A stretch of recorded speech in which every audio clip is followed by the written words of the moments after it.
आज का जो विषय है हम लोगों का, उस विषय में तीन चार बातें महत्वपूर्ण हैं इसमें।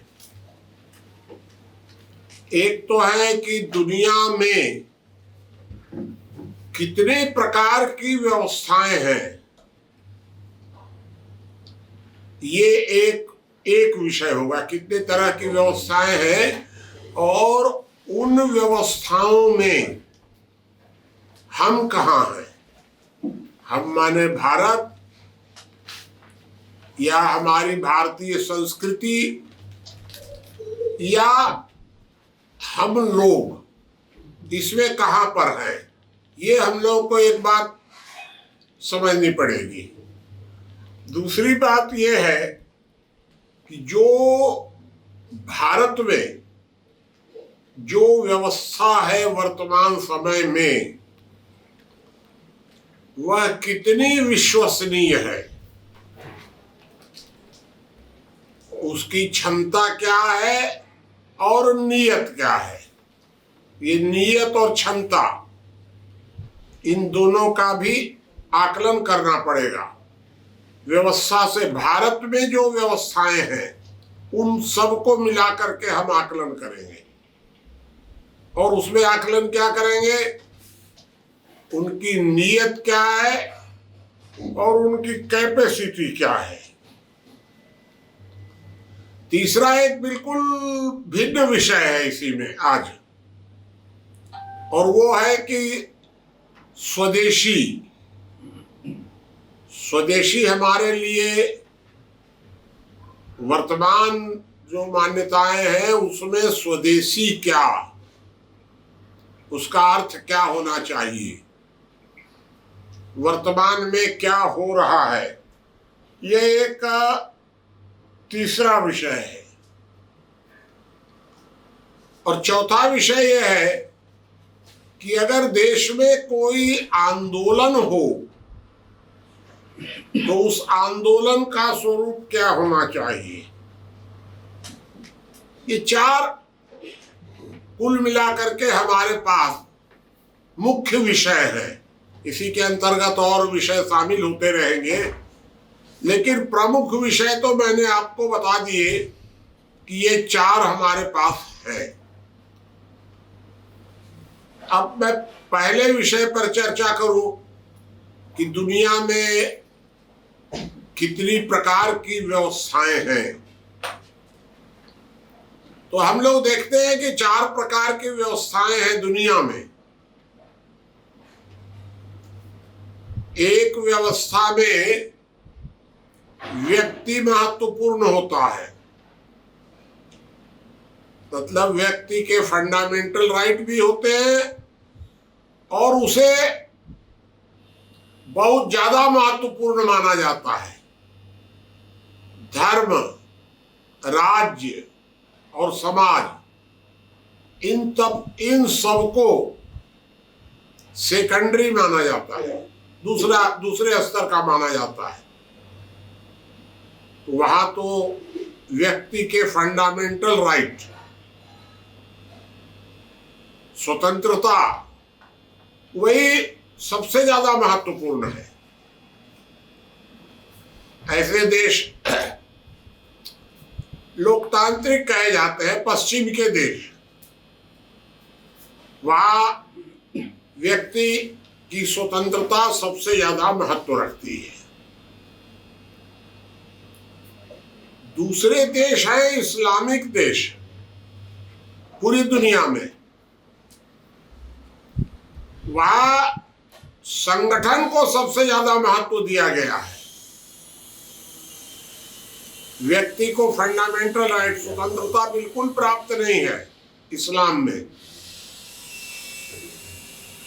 इस्लाम में व्यक्ति को धार्मिक संपत्ति माना गया है, और धर्म का अर्थ बनाया गया है संगठन। धर्म गुण प्रधान नहीं है इस्लाम में।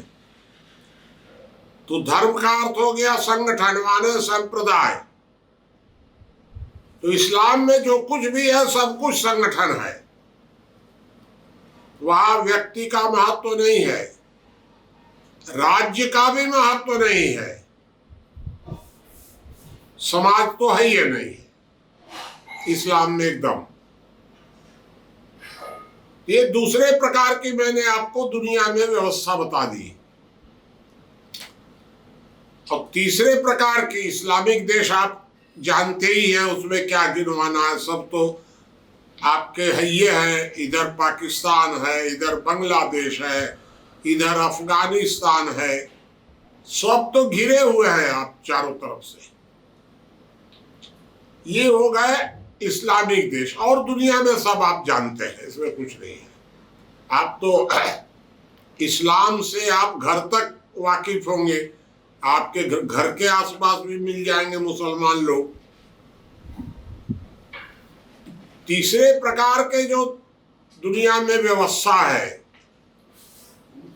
उसमें व्यक्ति महत्वपूर्ण नहीं है, संगठन भी महत्वपूर्ण नहीं है,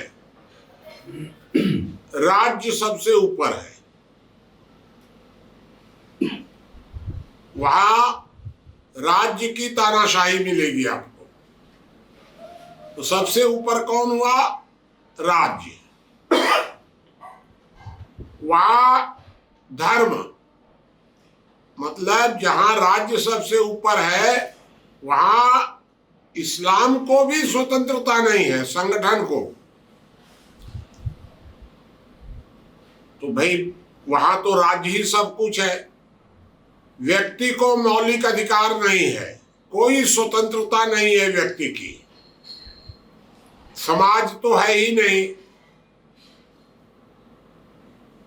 संगठन है ही नहीं, माने संगठन माने धर्म, तो इस्लाम भी नहीं है, माने संगठन भी नहीं है एकदम। तो वहां ना धर्म है, ना व्यक्ति है, ना समाज है, वहां केवल एक चीज है और वो है राज्य सत्ता। दुनिया में जितने साम्यवादी देश हैं वो सारे के सारे इस पॉलिसी पर चलते हैं। तो साम्यवादियों के बारे में भी आपको पूरा अनुभव है, क्योंकि सबसे नजदीक आपका चीन है, सारी दुनिया का सबसे बड़ा साम्यवादी देश। वहां का भी आप देखते ही हैं, मौलिक अधिकार नहीं है व्यक्ति को, संगठन बनाने का कोई अधिकार नहीं है वहां, समाज तो है ही नहीं। अब तीन व्यवस्थाओं को हम लोग देख चुके हैं। अब भारत, तो भारत बहुत पहले, मतलब गुलामी काल से भी 1000-2000 साल पहले भारत में सबसे ऊपर था समाज, व्यक्ति गौण था, राज्य भी गौण था, राज्य भी समाज से नियंत्रित था, संगठन भी समाज से नियंत्रित था, धर्म के नाम पर कोई संगठन नहीं था यहां, सबसे ऊपर था समाज। समाज द्वारा व्यक्ति को मौलिक अधिकार प्राप्त था, स्वतंत्रता, लेकिन व्यक्ति की स्वतंत्रता शून्य थी। अब आपको यह भी एक ताज्जुब लगेगा कि व्यक्ति को पूरी स्वतंत्रता थी और वह स्वतंत्रता शून्य थी। इसका तालमेल कैसा था? व्यक्ति अपनी सहमति देगा कि वो समाज में किसके साथ जुड़ना चाहता है, ये उसकी स्वतंत्रता है। क्या खाना चाहता है, क्या पीना चाहता है, कैसा रहना चाहता है, यह उसकी स्वतंत्रता है। कोई उस पर किसी तरह का कोई प्रतिबंध नहीं है तब तक जब तक दूसरों पर कोई प्रभाव न पड़े। इस तरह से व्यक्ति को दूसरों के साथ अर्थात व्यक्ति को समाज के साथ जुड़ना मजबूरी थी, लेकिन स्वतंत्रता भी थी कि आप जिसके साथ जुड़ना चाहे परिवार में। यह आवश्यक नहीं है कि आप परिवार में किसके साथ जुड़ेंगे और कब तक रहेंगे साथ में। जब चाहे तब छोड़ सकते हैं, ये आपकी स्वतंत्रता थी। तो भारत में परिवार व्यवस्था के अंदर व्यक्ति और समाज, इसीलिए जो समाज शास्त्र की परिभाषा बनी है भारत में थी, वो थी स्वतंत्रता और सहजीवन का तालमेल। आप स्वतंत्रता को बाधित नहीं कर सकते और सहजीवन आपकी मजबूरी है। अब इन दोनों का तालमेल ही समाजशास्त्र था यहां। लेकिन राज्य समाज के नीचे था, संगठन समाज के नीचे था, व्यक्ति समाज के समकक्ष था, नीचे भी नहीं था और ऊपर भी नहीं था, क्योंकि व्यक्ति और समाज तो दोनों मिलकर के एक साथ जुड़े हुए हैं। आप जल्दी से ये तय नहीं कर सकते कि अंडा ज्यादा महत्वपूर्ण है कि मुर्गी ज्यादा महत्वपूर्ण है। तो व्यक्ति जो है वो तो अंडा हो गया और समाज जो है वो मुर्गी है। मुर्गी से अंडा आया कि अंडा से मुर्गी हुई, ये आप तय नहीं कर सकते। ये था भारत। पश्चिम ने मान लिया अंडा महत्वपूर्ण है, साम्यवाद ने मान लिया राज्य महत्वपूर्ण है, न अंडा न मुर्गी। इन्होंने मान लिया संगठन महत्वपूर्ण है, इस्लाम ने। अब भारत ने माना कि अंडा और मुर्गी दोनों के बीच में तालमेल होना चाहिए। ये हुआ आपका भारत की स्थिति। कब? ये गुलामी काल के अंदर की बात मैं नहीं कर रहा हूं। गुलामी आने के भी 1000 साल पहले, जब भारत में आरक्षण हुआ, समाज के अंदर जब आरक्षण लागू हुआ तो सारी अव्यवस्था पैदा हुई।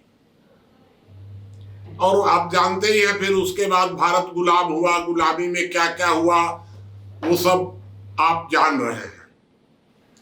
चलिए वो सब को छोड़िए। अब सोचिए कि वर्तमान भारत में क्या है। तो वर्तमान भारत में पश्चिम का लोकतंत्र नहीं है,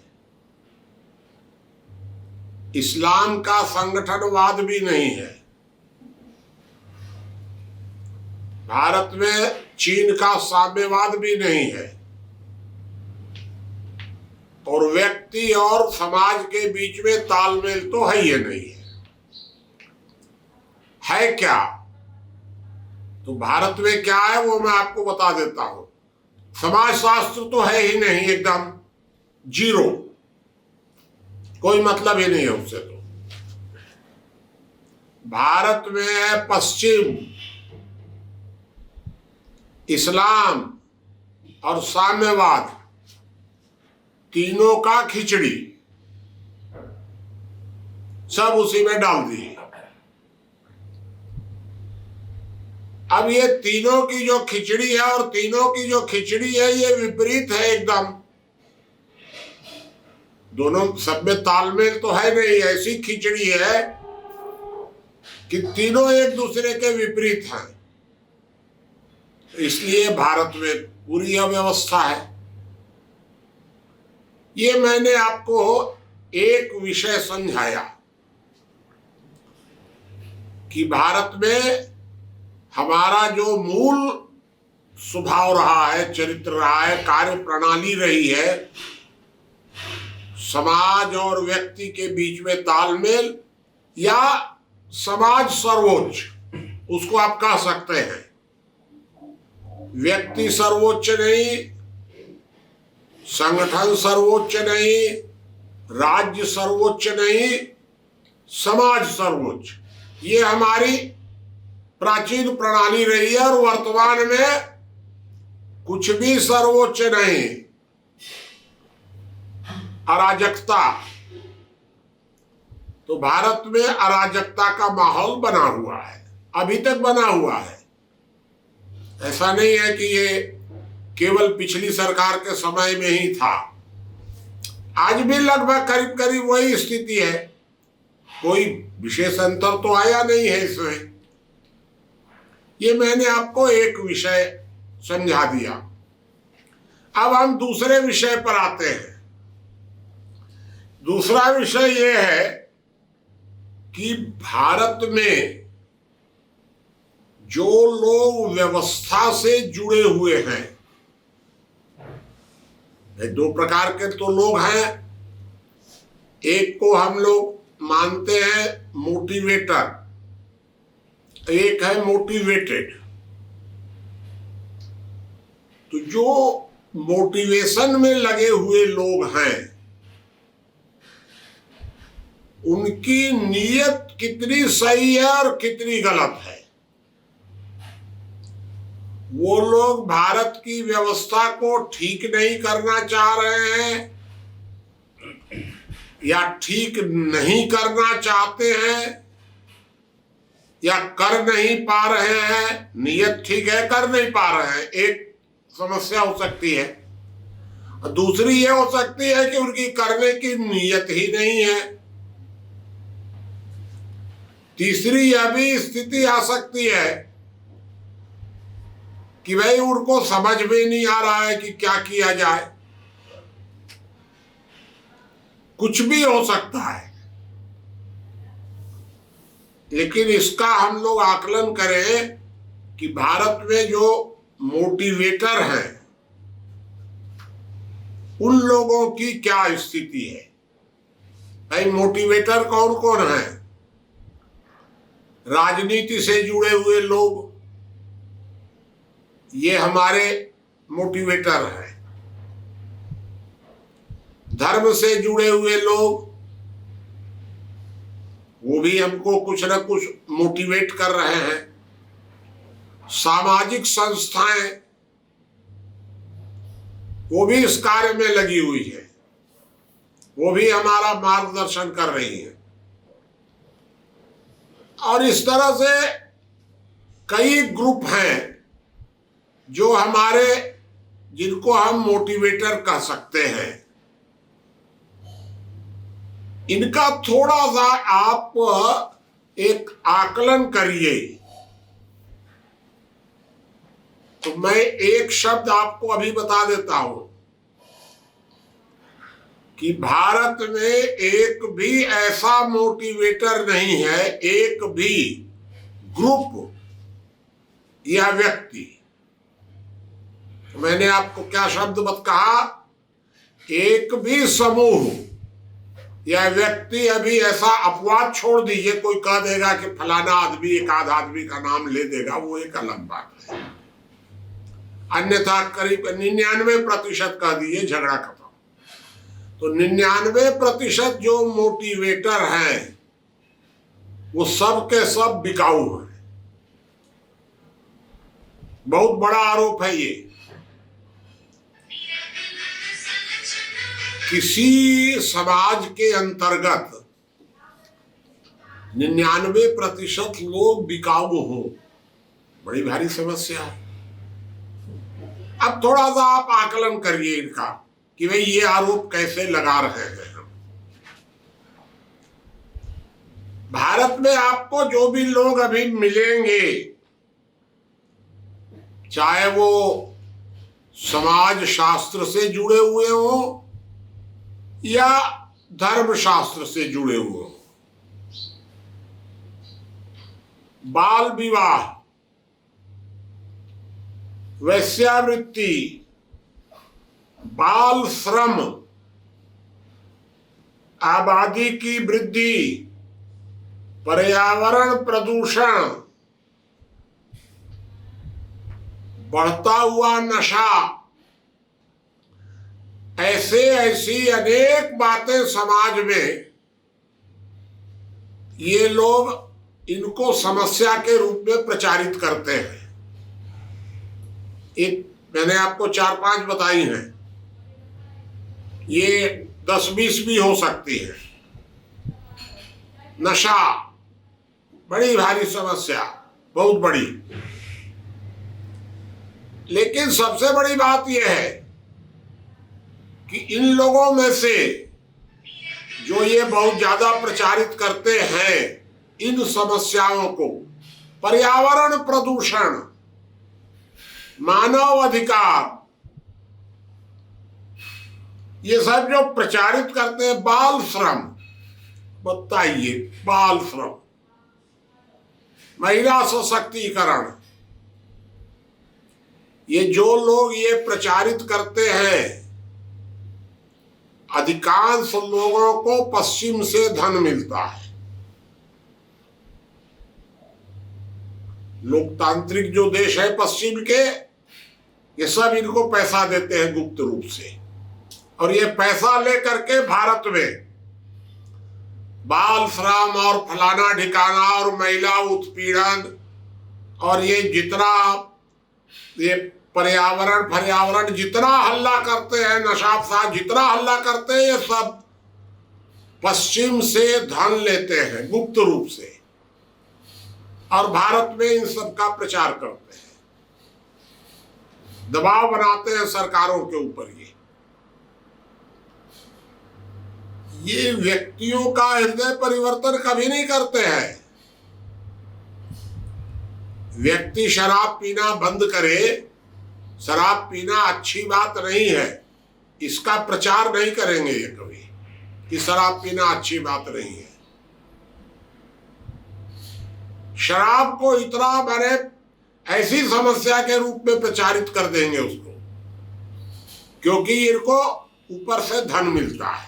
और मैं जानता हूं भाई, इस सब तो सबके साथ तो काम किया हुआ हो। बाल श्रम, पता नहीं कहां कहां से सब आ जाते हैं, विदेशों से इनको पैसा भी मिलता है और विदेशों से इनको सम्मान भी मिलता है। ये मैं आपको बता दूं, जल पुरुष धंधा बना लिए हैं ये, जल पुरुष, मानवाधिकार, पर्यावरण, ये दुकान खोल खोल करके सब लोग सब विदेशों से धन लेते हैं और इनको ये विदेश वाले फिर प्रोत्साहन के लिए एक ठो इनके साथ में एक ठो दे देते हैं कि इनको ये कौन कौन पुरस्कार दे करके इनको बना देते हैं। बस हो गया इनका काम, तो पूरी इनकी दुकानदारी शुरू हो गई। गांव गांव में आपको ऐसे लोग मिल जाएंगे। एक ग्रुप भारत में आपको ऐसा मिलेगा, ये तो मैंने आपको बताया पश्चिम वालों का ग्रुप। साम्यवादी देशों का आपको एक ग्रुप मिलेगा, वो भारत में कहेंगे गरीबी, आर्थिक असमानता, भूख खूब प्रचारित करेंगे, अमीरी रेखा, ये सब जितने हैं, स्वतंत्रता, व्यक्ति की स्वतंत्रता, ये व्यक्ति की स्वतंत्रता का जो मुद्दा है ये साम्यवादी लोग ज्यादा उठाते हैं। पश्चिम वाले उतना नहीं उठाते हैं। पश्चिम वाले जो उठाते हैं वो मुद्दा उठता है उनका मानवाधिकार, और ये लोग उठाते हैं व्यक्ति स्वातंत्र्य। इन लोगों से, साम्यवादियों से पूछिए कि तुमने अपने देश में कितना व्यक्ति स्वातंत्र्य दिया है। एक नया पैसा, वहां तो व्यक्ति तो राष्ट्रीय संपत्ति है, ये नहीं है उसको कोई भी स्वतंत्रता व्यक्ति को। तो अपने देश में उनके यहां कुछ नहीं है। कितनी बंगाल में स्वतंत्रता थी जब साम्यवादी शासन था। तो ये समझने की सब बातें हैं। चलिए खैर, तो ये दूसरी बात मैंने आपको बताई कि ये व्यक्तिगत स्वतंत्रता और आर्थिक असमानता, इसको लेकर के और पूरा भूख फूक जितना भी ड्रामा करना है, मुख्य रूप से ये साम्यवादी भारत में फैलाते हैं ये लोग। और इनकी स्वतंत्र सोच नहीं है, भारतीय सोच नहीं है। ये अमेरिका से, यहां से, अमेरिका नहीं, चीन से आयात करते हैं। पैसा भी इनको पूरा भरपूर पैसा मिलता रहा है। अब एक अलग बात है कि अब हो सकता है कि नहीं मिलता हो। अब ये खाड़ी देशों से लेते होंगे, मुस्लिम लोगों से, देशों से लेते होंगे डीजल पेट्रोल वाले मामले में, इनका अलग से समझौता है। इनको विदेशों से धन भी मिलता है।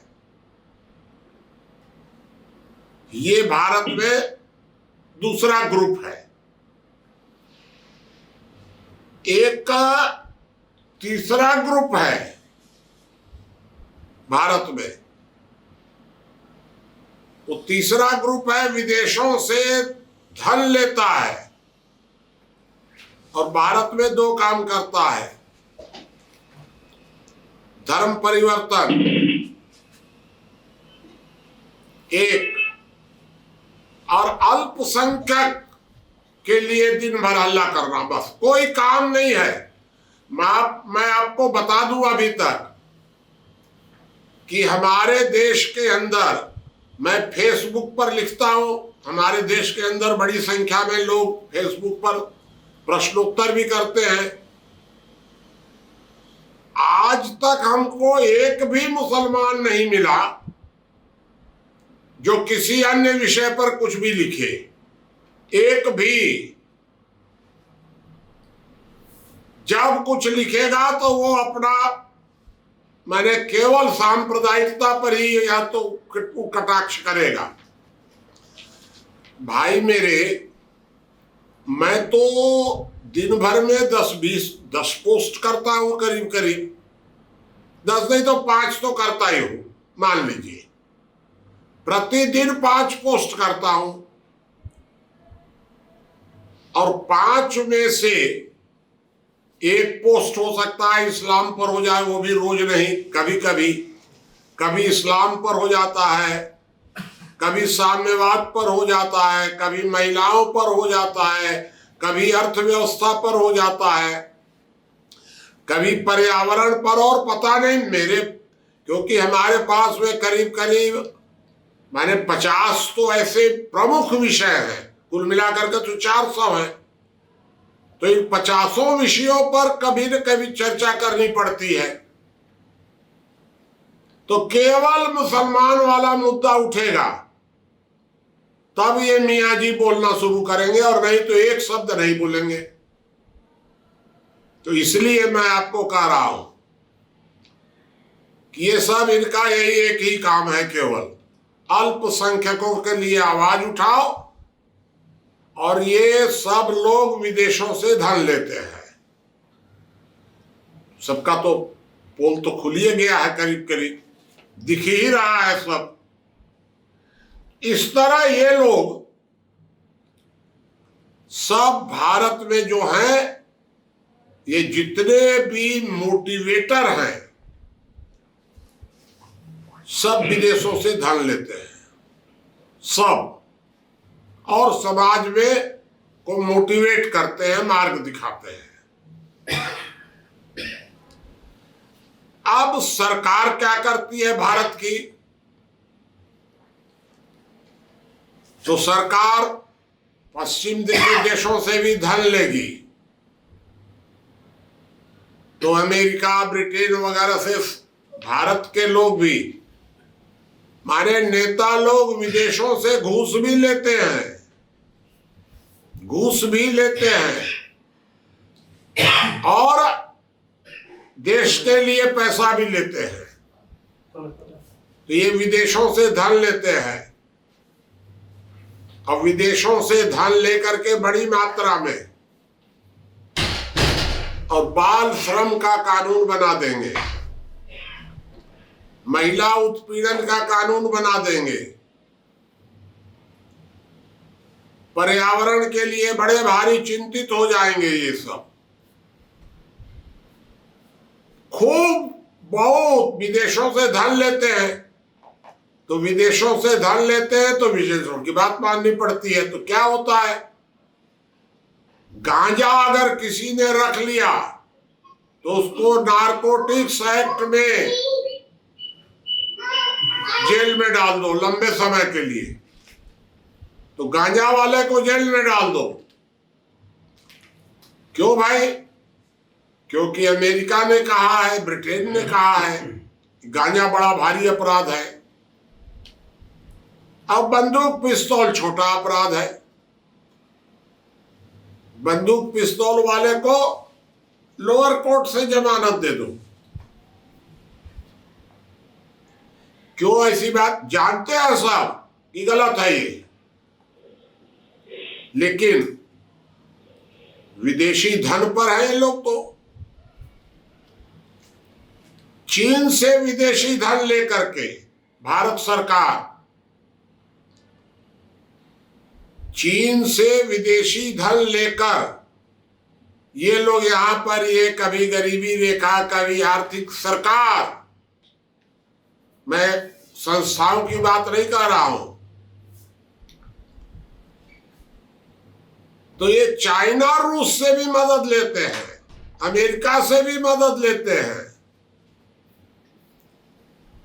मुस्लिम देशों से भी मदद लेते हैं। सरकार की बात कर रहा हूं मैं आपको, ये खाड़ी देशों से भी मदद लेती है सरकार।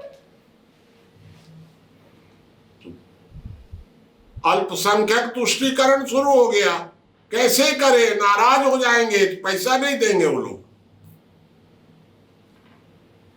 अभी भेद खुला है ना, अभी पहली बार भेद खुला कि हमारे भारत के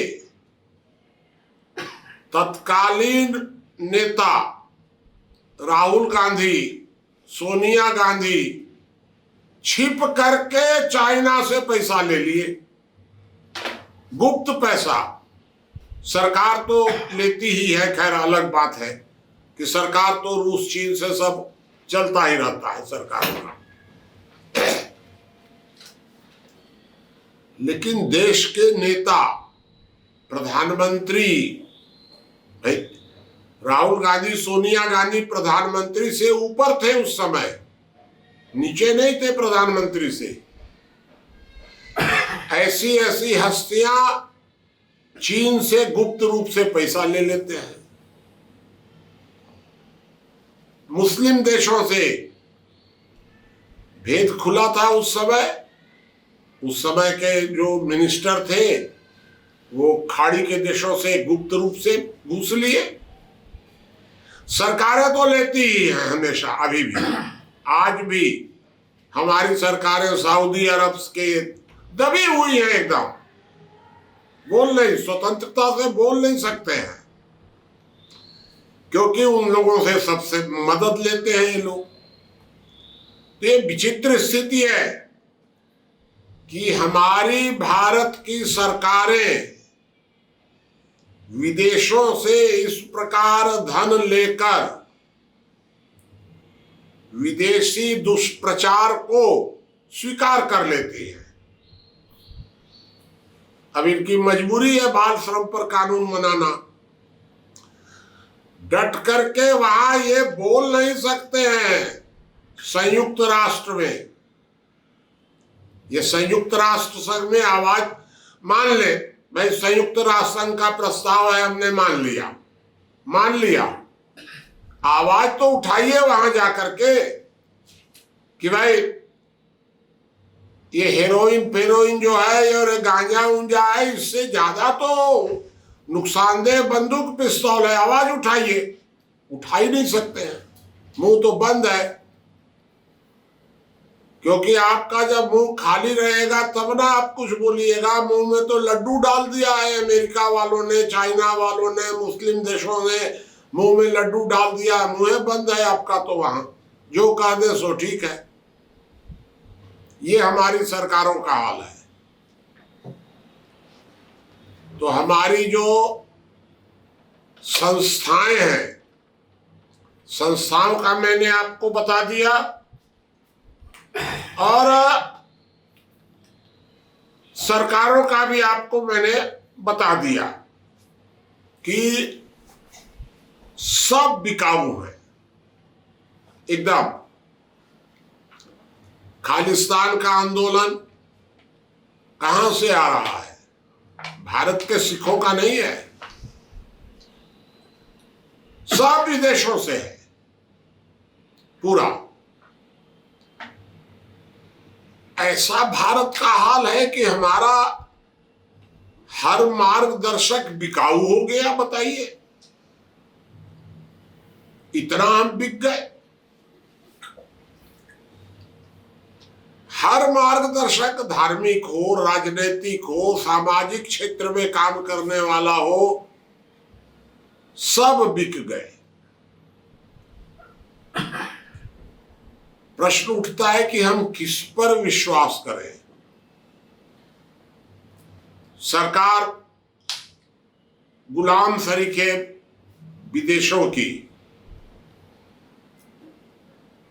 तो जब सरकार ही इस तरह से अगर पैसा ले ले करके विदेशों से और मुंह अपना बंद रख रही है, और विदेशों का पैसा लेकर के ये सामाजिक संस्थाएं, एनजीओ फेनजीओ जितना है, सबका यही धंधा है।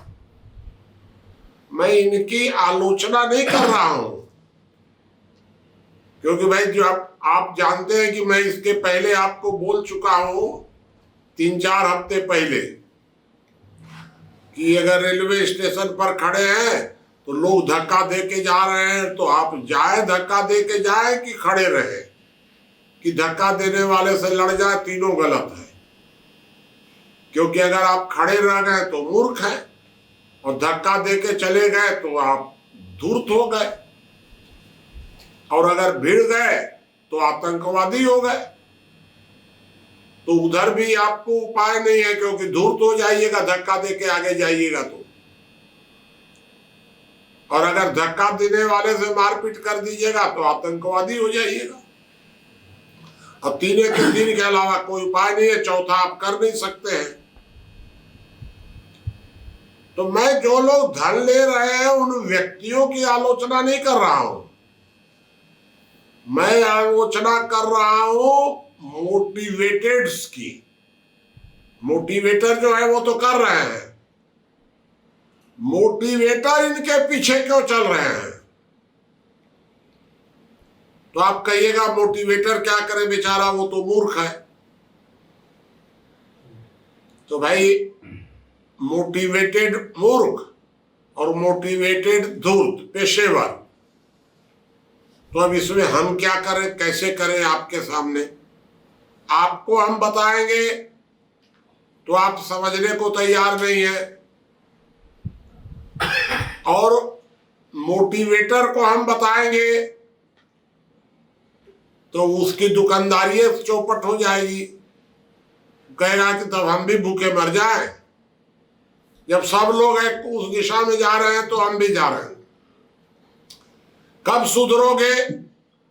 और लोगों को सुधार दीजिए ना, हम भी सुधर जाएंगे।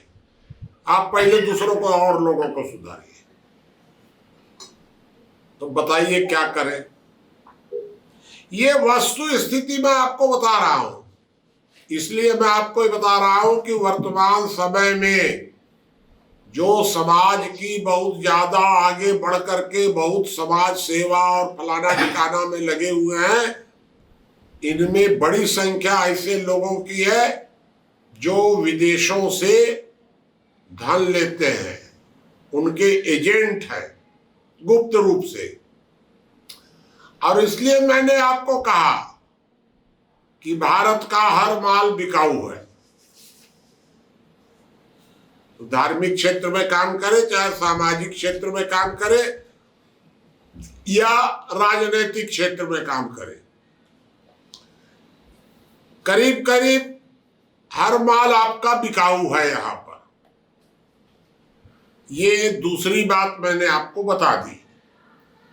अब एक तीसरी बात मैं आपको अलग इस लाइन से हटकर बताना चाहता हूं कि भारत में स्वदेशी का बहुत प्रचार होता है। बाबा रामदेव भी स्वदेशी का प्रचार करते हैं, आरएसएस के लोग भी स्वदेशी का प्रचार करते हैं, और बहुत लोग, यही लोग नहीं। स्वदेशी का अर्थ क्या है? स्वदेशी का अर्थ स्थानीय होता है या राष्ट्रीय होता है? ये सब लोग जितने हैं ये राष्ट्रीय मानते हैं। स्वदेशी का अर्थ राष्ट्रीय नहीं होता है, स्वदेशी का अर्थ स्थानीय होता है। अब ये लोग उसको राष्ट्रीय मानते हैं क्योंकि इनको अपनी दुकान चलानी है, इसलिए स्वदेशी का नारा देते हैं। स्वदेशी से इनको कोई मतलब है नहीं, लेकिन नारा तो देते हैं। एक बात और बताइए कि आपका फाउंटेन पेन स्वदेशी होना चाहिए, कपड़ा स्वदेशी होना चाहिए, भाषा भी हमारी स्वदेशी होनी चाहिए, सब कुछ हमारा स्वदेशी होना चाहिए। शादी करना हो तो विदेश से कर लें, भारत में औरत नहीं, विदेश से ले आइए। वहां स्वदेशी की कोई आवश्यकता नहीं है, मजबूरी नहीं है, कर सकते हैं आप। पढ़ना हो तो विदेश भेज दीजिए,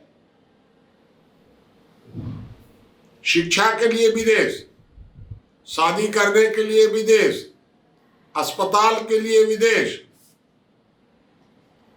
अब फाउंटेन पेन स्वदेश क्या प्रचार है समझ में नहीं आया हमको। तो हम स्वदेशी के विरोधी नहीं हैं, लेकिन स्वदेशी का अर्थ राष्ट्रीय नहीं, भारतीय नहीं, स्थानीय होना चाहिए। और स्वदेशी को एक भावनात्मक रूप से केवल, मजबूरी नहीं। आप ये बताइए कि हम कब तक स्थानीय स्तर पर कब तक महंगा खाते रहेंगे? एक बार तो हम हो सकता है कि भाई चलिए थोड़े समय के लिए हम महंगा ले लें कोई चीज, लेकिन लंबे समय तक तो नहीं चलेगा। क्यों बाहर की वस्तु यहां आकर सस्ती बिक रही है और हमारी स्थानीय वस्तु महंगी बिक रही है? क्या कारण है इसका? इस कारण को भी तो खोजना चाहिए। विचित्र बात है कि नहीं, हमको तो स्थानीय ही खरीदना है केवल। मैं इस बात के पक्ष में नहीं हूं ज्यादा, हमको कंपटीशन करना चाहिए। यहां से हमारा टमाटर कलकत्ता जाए और कलकत्ता से जूस बन करके आ जाए, हमारा स्थानीय जूस क्यों नहीं बन पा रहा है? कारण खोजिए। लेकिन नहीं भाई, स्वदेशी हम आपको स्थानीय जूस ही उपयोग करना पड़ेगा, भले वो कलकत्ता वाला 20 रुपया है और स्थानीय वाला 40 रुपया है। नहीं, आपको तो स्थानीय उपयोग करना चाहिए। ये सब नाटकबाजी है और कुछ नहीं है स्वदेशी का। लेकिन चलिए खैर, इसको भी छोड़िए, लंबा चौड़ा इस विषय पर चर्चा नहीं करना है। मैं जो चर्चा आपसे करना चाहता हूं, ये करना चाहता हूं कि कपड़ा स्वदेशी, भाषा स्वदेशी, हमारी स्वदेशी होनी चाहिए, खान पान सब स्वदेशी होना चाहिए और संविधान विदेशी होना चाहिए। भारत के संविधान में एक लाइन भी भारत की है, एक लाइन बता दीजिए। अमेरिका ब्रिटेन से नकल किया हुआ संविधान, तो संविधान विदेशी और कपड़ा स्वदेशी। 70 वर्षों में हम सारे लोग बैठकर अपने संविधान को क्यों नहीं स्वदेशी बना सके? इसका उत्तर हमको कहीं से चाहिए। एक लाइन आप उसमें नहीं जोड़ पा रहे हैं। संविधान बनाने के लिए तो संयुक्त राष्ट्र का कोई दबाव आपके ऊपर नहीं है कि आप विदेशी संविधान ही रखेंगे। संविधान के लिए तो कोई अमेरिका और चाइना आपके ऊपर दबाव नहीं डाल रहा है। संविधान जो बनता है, ये संविधान में एक होता है संविधान का मौलिक तत्व और एक होता है उसकी भाषा। मौलिक तत्व समाज शास्त्र का विषय है और भाषा जो है वो राजनीति शास्त्र का है। तो संविधान का मौलिक तत्व भी जो बना वो राजनीति शास्त्र के आधार पर बना। आप बताइए कि संविधान लिखने वाला, संविधान के सारे तत्व तैयार करने वाला, उसमें कौन समाज शास्त्री था?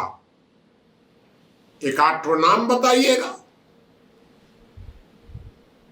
एक भी नहीं था भाई। अधिकांश अधिवक्ता थे। अधिवक्ता समाज शास्त्री नहीं होते हैं, कानून के ज्ञाता होते हैं। समाज शास्त्र का कौन था? सारा कूड़ा कचरा विदेशों का, पूरा कूड़ा कचरा ला करके डाल दिए। हम एक बात तो कह सकते हैं कि भाई उस समय परिस्थिति थी, गुलामी से मुक्ति का समय था, उस समय थोड़ा मजबूरी थी, इसलिए जो हुआ उस समय चला। आज भी गुलामी है क्या? आज तो नहीं है आपके पास गुलामी। 70 वर्ष बीत गए आपको। कब आपका संविधान स्वदेशी होगा? ये नाटकबाज लोग कहते हैं कि स्वदेशी कपड़ा और स्वदेशी फलाना ठिकाना। मैं स्वदेशी के विरुद्ध नहीं आपको कह रहा हूं, लेकिन मैं आपसे इतना कहना चाहता हूं कि स्वदेशी वस्तु के साथ साथ स्वदेशी संविधान पर भी चर्चा करिए। साथ साथ आप स्वदेशी दवा उपयोग करते हैं, आयुर्वेदिक, बहुत अच्छी बात है, मैं भी चाहता हूं। आप स्वदेशी कपड़ा पहनते हैं, बड़ी अच्छी बात है। स्वदेशी नहीं, स्थानीयता का ज्यादा महत्व है। इसको भी आप थोड़ा लेते हुए चलिए। ये मैंने आपको एक तीसरी बात बता दी कि ये स्वदेशी का नाटक छोड़िए ऐसा बिना मतलब का। चौथी बात मैंने आपको बताई थी कि हमारा एक नया आंदोलन किस प्रकार का होना चाहिए। एक आंदोलन देश में खड़ा होना चाहिए। उस आंदोलन में क्या क्या हो? पहली बात, हम सरकार के कानूनों की समीक्षा नहीं करेंगे, हम अधिकारों की समीक्षा करेंगे। हमारे अधिकार क्या है? हम इस बात की समीक्षा नहीं करेंगे आंदोलन में कि हमको सरकार से सुविधाएं क्या मिल रही हैं। हमको सुविधा नहीं चाहिए, हमको स्वतंत्रता चाहिए। राज्य जो है वो राज्य हमारा मैनेजर बने, कस्टोडियन नहीं। हमको हमारे अधिकार चाहिए। गांव के क्या अधिकार हैं, परिवार के क्या अधिकार हैं, जिले के क्या अधिकार हैं, राज्य सबको वापस दे। यह एक बात होनी चाहिए आंदोलन में। आंदोलन जो वो विदेशी धन से संचालित ना हो। आंदोलन में बिकाऊ लोग ना हो। जो लोग हो वो किसी भी प्रकार से विश्वसनीय लोग हो उसके अंदर। आंदोलन का जो प्रमुख मुद्दा होना चाहिए वो स्वदेशी संविधान होना चाहिए हमारा। इस बात को हमको ध्यान रखना पड़ेगा कि सबसे मुख्य काम यह है, मुख्य, कि हमारा संविधान स्वदेशी होना चाहिए। ये आंदोलन का स्वरूप अलग होना चाहिए। अभी तक जो आंदोलन के स्वरूप हैं, ये आंदोलन पेशेवर है सब। किसान आंदोलन, नशा मुक्ति आंदोलन, और पता नहीं कितने भाषा आंदोलन और आंदोलन, स्वदेशी आंदोलन, अरे कितना महिला उत्पीड़न और 50 तरह के विदेशों के धन से संचालित संस्थाएं एक न एक आंदोलन खड़ा करती है। क्योंकि अगर आंदोलन नहीं खड़ा करेंगी तो इनको धन कहां से आएगा। इसलिए रोज कोई ना कोई आंदोलन, एक आंदोलनकारी संस्था है भारत में। उस संस्था का नाम है NAPM, National Alliance for People's movement.